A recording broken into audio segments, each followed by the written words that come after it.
Hello friends, आज हमारा आधुनिक भारत के इतिहास का ये 23वां लेक्चर है, जिसमें हम प्रांतीय चुनाव और मंत्रिमंडल का गठन, कांग्रेस, समाजवादी पार्टी एवं त्रिपुरी अधिवेशन को देखेंगे। पूर्ण रूप से हम प्रांतीय चुनाव की चर्चा करेंगे जो 1937 में हुए हैं। चूँकि हम ये महेश सर की NCERT पुस्तक से कवर कर रहे हैं, तो NCERT के प्रश्न अपने आप में ही बहुत महत्वपूर्ण होते हैं और इससे रिलेटेड प्रश्न लगभग सभी परीक्षाओं में पूछे जाते हैं। प्रश्नों के माध्यम से हम टॉपिक को कवर करेंगे, जहां आवश्यक होगा हम वहां एक्सप्लेन भी करेंगे, डिटेल भी देखेंगे। इससे हमारे क्वेश्चन भी सॉल्व हो जाएंगे, कॉन्सेप्ट भी क्लियर हो जाएगा और टॉपिक अच्छे से तैयार हो जाएगा। इससे बाहर प्रश्न नहीं आते हैं, चाहे वो डायरेक्ट रूप से या इनडायरेक्ट रूप से। सभी परीक्षाओं में प्रश्न NCERT से ही पूछे जाते हैं। तो चलिए हम प्रश्नों के माध्यम से टॉपिक को कवर करते हैं। इस टॉपिक से आप कवर कर लेंगे तो इससे रिलेटेड प्रश्न आएंगे तो आपसे गलत नहीं होंगे कभी, बस आप इसको रिवाइज कर लीजिएगा। तो चलिए हम प्रश्नों को देखते हैं। अगर आप चैनल पर नए हैं तो सब्सक्राइब कर लीजिएगा। पहला प्रश्न है, किस अधिनियम के द्वारा भारत में प्रांतीय चुनाव करवाने का प्रावधान किया गया था? प्रांतीय चुनाव कराने का प्रावधान भारत शासन अधिनियम 1935 के द्वारा किया गया था। ये बहुत महत्वपूर्ण है। प्रांतीय चुनाव का प्रावधान भारत शासन अधिनियम 1935 में किया गया था और 37 में चुनाव हुए। आगे है, भारत शासन अधिनियम 1935 के अंतर्गत भारत में प्रांतीय चुनाव किस वर्ष संपन्न किया गया? 1935 के द्वारा 1937 में प्रांतीय चुनाव कराए गए और संपन्न हुए। 35 के द्वारा चुनाव 37 में हुए। आगे है, वर्ष 1937 के चुनाव में कांग्रेस द्वारा बहुमत प्राप्त प्रांतों की संख्या कितनी थी? अर्थात कितनी प्रांतों में कांग्रेस ने बहुमत प्राप्त किया था? 5 प्रांतों में कांग्रेस को बहुमत प्राप्त हुआ था, जिसमें बहुमत की सरकार कांग्रेस ने बनाई थी। प्रांत क्या थे? जिनमें ब्रिटिश सरकार का प्रत्यक्ष शासन चलता था, शासन प्रशासन होता था। रियासतों में ये अप्रत्यक्ष रूप से प्रशासन करते थे। यहाँ पे एक नोट है कि कांग्रेस ने 11 प्रांतों में से 8 प्रांतों में सरकार बनाई। 11 प्रांत कौन थे? जिन पर ब्रिटिश सरकार का प्रत्यक्ष नियंत्रण था। वैसे तो पूरे भारत में नियंत्रण था ब्रिटिश सरकार का, लेकिन कुछ में प्रत्यक्ष रूप से था। वो 11 प्रांतों में विभाजित किया गया था, जिनमें से 8 प्रांतों में कांग्रेस ने सरकार बनाई। पंजाब में मुस्लिम लीग और यूनियनिस्ट पार्टी ने सरकार बनाई। बंगाल में कृषक प्रजा पार्टी तथा मुस्लिम लीग ने मिलकर संयुक्त सरकार बनाई। ये बहुत महत्वपूर्ण है कि पंजाब और बंगाल में मुस्लिम लीग ने अन्य पार्टियों के साथ मिलकर संयुक्त सरकार गठन किया। ये बहुत महत्वपूर्ण है, आप इसको देख लीजिएगा। आगे देखते हैं, 1937 में हुए प्रांतीय चुनाव के बाद कांग्रेस ने कुल कितने समय तक शासन किया? 1937 में जब चुनाव संपन्न हुआ तो कांग्रेस ने कुल कितने समय तक शासन किया प्रांतों में? 28 माह तक। इसके बाद 28 माह तक जब शासन किया, 28 माह कितना हो गया? 2 वर्ष कुछ मंथ हो गए, जैसे 2 वर्ष और 4 माह। तो 2 वर्ष बाद 27, 37, 38, 39। अब ये 1939 वर्ष क्यों महत्वपूर्ण है? उस समय जब चुनाव हुए हैं, द्वितीय विश्व युद्ध शुरू हो गया 1939 में, और भारतीयों को बिना पीछे उसमें शामिल कर दिया गया। फिर वही गलती हुई और प्रांतों में सरकारों ने इस्तीफा दे दिया। तो प्रांतीय चुनाव के बाद कांग्रेस ने कुल 28 माह तक ही प्रांतों में शासन किया और इस्तीफा दे दिए। आगे है, वर्ष 1938 में भारतीय राष्ट्रीय कांग्रेस की हरिपुरा अधिवेशन, हरिपुरा जो कि गुजरात में है, हरिपुरा अधिवेशन की अध्यक्षता किसने की थी? हरिपुरा अधिवेशन की अध्यक्षता सुभाष चंद्र बोस जी के द्वारा की गई थी। बहुत महत्वपूर्ण है, क्योंकि इन्होंने 2 बार अध्यक्षता के लिए चुनाव लड़ा था। हरिपुरा और त्रिपुरी में जीते दोनों जगह थे, लेकिन इसमें कोई विवाद नहीं हुआ था। और यह गुजरात में है, हरिपुरा अधिवेशन, जो कि 1938 में हुआ था, जिसकी अध्यक्षता सुभाष चंद्र बोस के द्वारा की गई थी। आगे है, भारतीय राष्ट्रीय कांग्रेस के किस अधिवेशन में हुए कांग्रेस अध्यक्ष के चुनाव में सुभाष चंद्र बोस ने पट्टाभी सीतारामैया को पराजित किया था? त्रिपुरी अधिवेशन 1939 में जो हुआ था। त्रिपुरी कहाँ था? मध्य प्रदेश में। ये जो त्रिपुरी अधिवेशन है इसे हम त्रिपुरी संकट हुआ था। एक त्रिपुरी संकट क्या था कि महात्मा गांधी जी की ओर से पट्टाभी सीतारामैया को खड़ा किया गया था। खड़ा नहीं किया गया था, उनका मानना था कि जैसे अध्यक्ष पद के लिए कई लोग खड़े होते हैं, इसमें से एक पट्टाभी सीतारामैया थे, दूसरे सुभाष चंद्र बोस थे। तो उसमें सुभाष चंद्र बोस की जीत हुई, पट्टाभी सीतारामैया हार गए। तो महात्मा गांधी ने कहा त्रिपुरी में पट्टाभी सीतारामैया की हार, पट्टाभी सीतारामैया की हार नहीं, गांधी की हार है। तो ये बात सुभाष चंद्र जी बोस जी को बुरी लगी और कुछ भी मतभेद थे, क्योंकि तरीके थे। आज़ादी सबको चाहिए थी, बस सबके थोड़े तरीके अलग अलग थे। तो कुछ और आर्थिक नियोजन के कुछ मुद्दों पर विवाद हो गया, जिसके कारण सुभाष चंद्र बोस ने इस्तीफा दे दिया। उन्होंने कहा कि एक राष्ट्रीय नेता अगर इस तरीके की बात कर रहे हैं तो हमें उसका सम्मान करना चाहिए। तो उन्होंने त्रिपुरी अधिवेशन से इस्तीफा दे दिया और फॉरवर्ड ब्लॉक की स्थापना की थी, जो कि हम आगे देखेंगे। लेकिन एक ये फैक्ट याद रखिएगा, सुभाष चंद्र बोस ने इस्तीफा दे दिया, इन्होंने जीता और पट्टाभी सीतारामैया हार गए थे। लेकिन जब इस्तीफा दे दिया तो त्रिपुरी अधिवेशन के बाद कांग्रेस का अध्यक्ष कौन बना? तो ये बहुत महत्वपूर्ण है कि सुभाष चंद्र बोस के इस्तीफे के बाद कांग्रेस का 1939 में अध्यक्ष कौन बना? तो वो डॉक्टर राजेंद्र प्रसाद जी बने। राजेंद्र प्रसाद, याद रखिएगा। सुभाष चंद्र बोस के इस्तीफे के बाद कांग्रेस की अध्यक्षता डॉक्टर राजेंद्र प्रसाद ने संभाली। आगे है, सुभाष चंद्र बोस के त्यागपत्र के पश्चात भारतीय राष्ट्रीय कांग्रेस के अध्यक्ष कौन बने? डॉक्टर राजेंद्र प्रसाद, ये याद रखिएगा। आगे है, कांग्रेस छोड़ने के पश्चात सुभाष चंद्र बोस ने वर्ष 1939 में किस दल की गठन की स्थापना की? किस दल की स्थापना? फॉरवर्ड ब्लॉक की स्थापना। तो फॉरवर्ड ब्लॉक की स्थापना सुभाष चंद्र बोस के द्वारा की गई थी। 1939 ईस्वी में त्रिपुरी संकट के बाद की गई थी।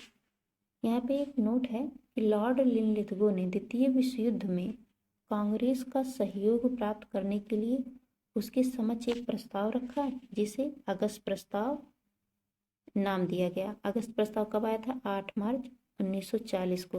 उन्होंने कहा कि कांग्रेस भी समर्थन दे कि द्वितीय विश्व युद्ध में हम भी शामिल हैं या भारतीय इसमें शामिल हैं। यहाँ पे कुछ इसमें दिया गया है, क्रांतिकारी समाजवादी पार्टी एक बनी थी।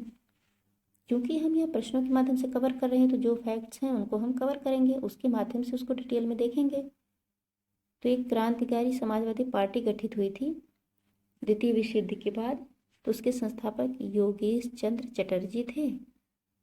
और क्रांतिकारी समाजवादी पार्टी, ये क्रांतिकारी रिवोल्यूशनरी सोशल पार्टी, इसकी स्थापना 19 मार्च 1940 को बंगाल में की गई थी। ये बहुत महत्वपूर्ण है। योगेश चंद्र चटर्जी के द्वारा क्रांतिकारी समाजवादी पार्टी की स्थापना 19 मार्च 1940 को बंगाल में की गई थी। इसका उद्देश्य क्या था? अंग्रेजों को शक्ति द्वारा भारत से बाहर निकाल कर देश में समाजवाद की स्थापना करना। इस पार्टी ने त्रिपुरी अधिवेशन में सुभाष चंद्र बोस का समर्थन किया तथा भारत छोड़ो आंदोलन का स्वागत किया था। ये बहुत महत्वपूर्ण है। समाजवाद का अर्थ आप जानते हैं, जिस पर सरकार उत्पादन भी करे और उसका वितरण भी करे, अर्थात सरकार का हस्तक्षेप अधिक से अधिक हो, सारी शक्तियां सरकार में केंद्रित हों। आगे यहाँ पे एक नोट है कि वर्ष 1937 के प्रांतीय चुनाव, जो कि विधान सभाओं के चुनाव थे, प्रांतीय चुनाव में कुल 1585 सीटों में से कांग्रेस को 707 सीटें प्राप्त हुई थी। तो ये फैक्ट याद रखिएगा कि कुल 1585 सीटों पर चुनाव हुए थे, जिनमें से कांग्रेस को 707 सीटों पर विजय प्राप्त हुई थी। चूंकि 11 प्रांत थे उनमें चुनाव हुआ था, जिनमें 5 पर पूर्ण बहुमत से कांग्रेस ने सरकार बनाई थी और 5 पर पूर्ण बहुमत से बनाई थी। कुल 8 प्रांतों में सरकार बनाई थी। तो 3 प्रांतों में इन्होंने गठबंधन की सरकार बनाई थी और अन्य जो 3 प्रांत थे उनमें अन्य छोटी छोटी पार्टियों ने मिलकर लीग के साथ 2 लीग के साथ सरकार बनाई थी और एक अन्य के साथ सरकार बनाई थी। आगे है, यहाँ पे प्रांतीय चुनाव जब हुए तो किन राज्यों में कौन कौन, उस समय राज्यों में जैसे आज हम देखते हैं सीएम होते हैं, मुख्यमंत्री होते हैं, उस समय प्रांतों में राज्यों के जो प्रतिनिधि होते थे, जो मुख्य नेता होते थे, उन्हें मुख्यमंत्री ना कहकर प्रधानमंत्री कहा जाता था। तो 1937 के प्रांतीय चुनाव में प्रधानमंत्री किस राज्य में कौन बने? प्रधानमंत्री अर्थात वही मुख्यमंत्री जो वर्तमान के मुख्यमंत्री होते हैं प्रांतों में, राज्यों में, वही। उस समय मुख्यमंत्री को प्रधानमंत्री कहा जाता था। तो असम में मोहम्मद सादुल्ला प्रधानमंत्री बने। बिहार में श्री कृष्ण सिंह बने। बिहार वाले बहुत महत्वपूर्ण हैं। बिहार में प्रधानमंत्री श्री कृष्ण सिन्हा जी बने। बंगाल में फजलुल हक। उड़ीसा में वीएन दास। उत्तर पश्चिमी प्रांत, ये कौन सा प्रांत है? वही पंजाब का क्षेत्र, जिसमें डॉक्टर खान साहब बने। संयुक्त प्रांत जो वर्तमान का अवध क्षेत्र है यूपी का, गोविंद वल्लभ पंत। संयुक्त प्रांत में गोविंद वल्लभ पंत में प्रधानमंत्री बने। मध्य प्रांत, जिसे हम वर्तमान का ये मध्य प्रदेश भी कहते हैं, क्योंकि रूप अलग हो गए हैं अब, जैसे तब प्रांत थे वैसे अब नहीं है, लेकिन हाँ मुख्यतः क्षेत्र वही हैं। बम्बई में, जो कि उस समय गुजरात का क्षेत्र भी शामिल था, बम्बई में मध्य प्रांत में किसने सरकार बनाई थी? एन.वी. खरे ने। बम्बई में वी.जी. खरे ने। बी.जी. खरे को याद रखिएगा। मध्य प्रांत में एन.बी. खरे, बम्बई में बी.जी. खरे, मद्रास में सी राजगोपालाचारी, ये बहुत महत्वपूर्ण है। मद्रास में सी राजगोपालाचारी, सिंध प्रांत में अल्लाह बख्श और पंजाब में सिकंदर हयात खान। हमने अभी देखा था कि बंगाल में और पंजाब, इनमें दोनों में मुस्लिम लीग ने संयुक्त सरकार बनाई थी। तो अब ये याद रखिएगा। आगे है, वर्ष 1934 में पटना में अखिल भारतीय कांग्रेस समाजवादी पार्टी के संयोजक कौन थे? पटना में अखिल भारतीय कांग्रेस समाजवादी पार्टी, जो कि 1934 में संयोजित की गई जयप्रकाश नारायण के द्वारा, ये बहुत महत्वपूर्ण है। अखिल भारतीय कांग्रेस समाजवादी पार्टी के संयोजक जयप्रकाश नारायण है, जो कि 1934 में संयोजित किए थे या गठित किए थे। एक नोट है कि बिहार सोशलिस्ट पार्टी के संस्थापक जयप्रकाश नारायण हैं। जयप्रकाश नारायण को लोकनायक भी कहा जाता है। इन्हें इनके उपनाम है, जैसे हम हर चीज़ों के उपनाम देखते हैं, गांधी जी को महात्मा भी कहा जाता है, वैसे ही लोकनायक की उपाधि जयप्रकाश नारायण को प्राप्त है। आगे, वर्ष 1937 के चुनाव के पश्चात संयुक्त प्रांत में गठित मंत्रिमंडल में वित्त विभाग के प्रमुख कौन थे? संयुक्त प्रांत वर्तमान का जो अवध क्षेत्र है, तो उसमें वित्त विभाग किसके पास था? रफ़ी अहमद किदवई। उस समय वित्त विभाग बहुत महत्वपूर्ण होता था, क्योंकि कोई भी कार्य आप धन के द्वारा ही करेंगे, तो इसलिए वित्त मंत्री बहुत महत्वपूर्ण होते थे। इसलिए हम यहाँ पे वित्त विभाग की बात की चर्चा हुई है। तो संयुक्त प्रांत में वित्त मंत्रालय किसके पास था, अर्थात वित्त विभाग? रफ़ी अहमद किदवई के पास। आगे है, कांग्रेस समाजवादी दल का प्रमुख नेता कौन था? कांग्रेस में एक समाजवादी दल था जिसके प्रमुख नेता आचार्य नरेंद्र देव थे। कांग्रेस में अलग अलग कार्यों के लिए अलग अलग निर्णय लिए जाते थे। राजनीतिक कार्य, सामाजिक कार्य या फिर कोई भी कार्य हो तो उसके लिए अलग अलग समितियां, अलग अलग, उसी में से उप पार्टियां भी बन जाती थी कि सामाजिक कार्य ये करेंगे, रचनात्मक कार्य इनके द्वारा किया जाएगा। उसी में से कांग्रेस के समाजवादी दल के प्रमुख नेता आचार्य नरेंद्र देव थे। आगे है, कांग्रेस सोशलिस्ट पार्टी, वही समाजवादी दल जिसे कह रहे हैं। कांग्रेस सोशलिस्ट पार्टी की पहली बैठक कहाँ हुई? पटना में 1934 में। ये बहुत महत्वपूर्ण है, जिसे इंग्लिश में कांग्रेस सोशलिस्ट पार्टी कहते हैं। इसकी पहली बैठक पटना में 1934 में हुई। आगे देखते हैं। अभी हमने देखा था कि जब त्रिपुरी संकट हुआ, इसके बाद सुभाष चंद्र बोस जी ने कांग्रेस के अध्यक्ष पद से इस्तीफा दे दिया। इसके बाद उन्होंने फॉरवर्ड ब्लॉक की स्थापना की 1939 ईस्वी में, और 1939 ईस्वी में द्वितीय विश्व युद्ध शुरू हो गया है। और सरकार में जो प्रांतों में सरकार बनी थी कांग्रेस के द्वारा, उन्होंने इस्तीफा दे दिया है अपनी सरकार से। 28 माह में ही इस्तीफा दे दिया। सरकार 28 माह तक ही प्रांतों में चली। तो 1939 में जब सुभाष चंद्र बोस जी ने इस्तीफा दे दिया कांग्रेस पद से, तो उन्होंने फॉरवर्ड ब्लॉक की स्थापना की। तो उसी के बारे में डिटेल से है कि फॉरवर्ड ब्लॉक के संस्थापक सुभाष चंद्र बोस हैं। इसकी स्थापना 3 मई 1939 को मोकर, जो कि उन्नाव में है, उन्नाव कहाँ है? उत्तर प्रदेश में। 3 मई 1939 को मोकर में फॉरवर्ड ब्लॉक की स्थापना की। और त्रिपुरी कहाँ है? मध्य प्रदेश में। फॉरवर्ड ब्लॉक का उद्देश्य क्या था? सभी साम्राज्यवाद विरोधी शक्तियों को संगठित करना और अनिवार्य संघर्ष की पूर्ति हेतु तत्पर रहना।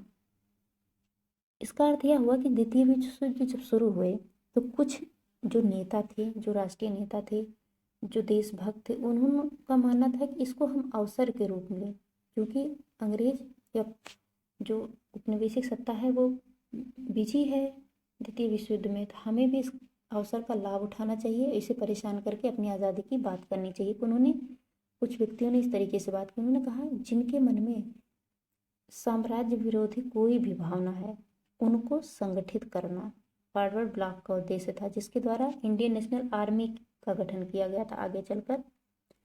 तो इसी का एक रूप है वो। तो उनको संगठित करना। और फॉरवर्ड ब्लॉक में अन्य सदस्य कौन थे?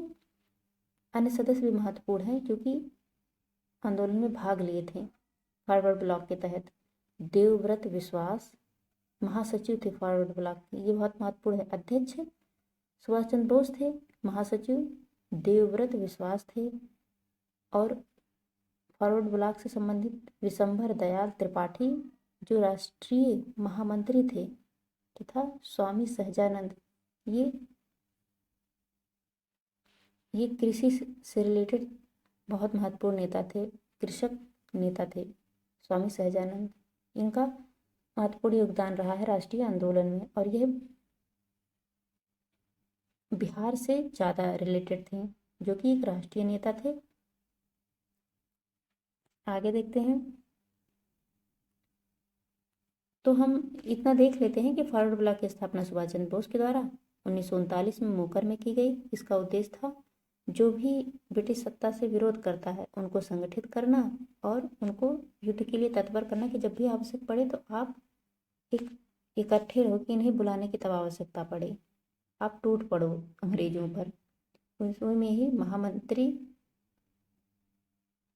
विशंभर दयाल त्रिपाठी थे और महासचिव देवव्रत विश्वास थे। तो हमने ये देखा, ये कुछ मिसलेनियस टाइप फैक्ट भी थे जो कि महत्वपूर्ण टॉपिक है, चूँकि हम इतिहास को प्रश्नों के माध्यम से कवर कर रहे हैं, टॉपिक वाइज कवर कर रहे हैं, तो अपने आप में बहुत महत्वपूर्ण है। जिसमें हमने प्रांतीय चुनाव देखा, किस तरीके से सरकार का गठन हुआ, उसमें कांग्रेस की समाजवादी पार्टी से संबंधित कौन थे, और त्रिपुरी अधिवेशन क्या रहा, त्रिपुरी संकट भी देखते हैं। तो इस लेक्चर को हम यही समाप्त करते हैं। आप इस रिवाइज कर लीजिएगा, इससे बाहर आपके प्रश्न नहीं आएंगे। आप रिवाइज कर लीजिएगा तो आप इससे प्रश्न आपके गलत नहीं होंगे। इस लेक्चर को यहीं समाप्त करते हैं। Thank you very much.